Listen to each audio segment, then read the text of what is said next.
कीर्तनामध्ये आपण एक फार सुंदर सर्वे संत ध्यामया हे माऊलीचं जे ब्रीद वाक्य आहे त्याला समोर घेऊन आपण आपल्या कामाला प्रारंभ करतो आहे। दिलासा केंद्राचा आज उद्घाटन प्रसंगी आपण सगळे एकत्रित आहोत। जे आतमध्ये सगळे सेवाधारी बंधू बसलेले आहेत मी त्यांना विनंती करतो की कृपया समोर सगळ्यांनी आपापला स्थान ग्रहण करावा। पूजनीय संत मंडळी आणि पाहुणे मंडळी इथे त्यांचं आगमन झालेलं आहे। मी आपले अध्यक्ष पंडित दादा, उपाध्यक्ष देशमुख दादा आणि आनंद दादांना विनंती करतो की कृपया संतांना आणि पाहुणे मंडळींना मंचावर घेऊन येतील।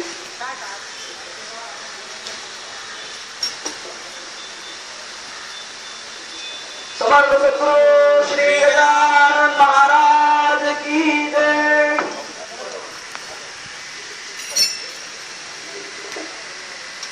आज आपल्या या कार्यक्रमात उद्घाटनासाठी परम पूजनीय महामंडलेश्वर श्री संत निर्मलानंद स्वामी महाराज जी इथे उपस्थित आहेत। त्यांना विनंती करतो की कृपया आसन ग्रहण करावं। डॉक्टर राजीव त्रिवेदी जी ते सुद्धा इथे उपस्थित आहेत, त्यांनी सुद्धा आसन ग्रहण करावं। डॉक्टर काळे सर, डॉक्टर जितेंद्रजी शाहू मी आपल्याला सुद्धा विनंती करतो आणि आपल्या संत गजानन महाराज सेवा समितीचे अध्यक्ष माननीय देवराजी मंडलिक यांना सुद्धा आवाहन करतो की कृपया मंचावर आसन ग्रहण करावं।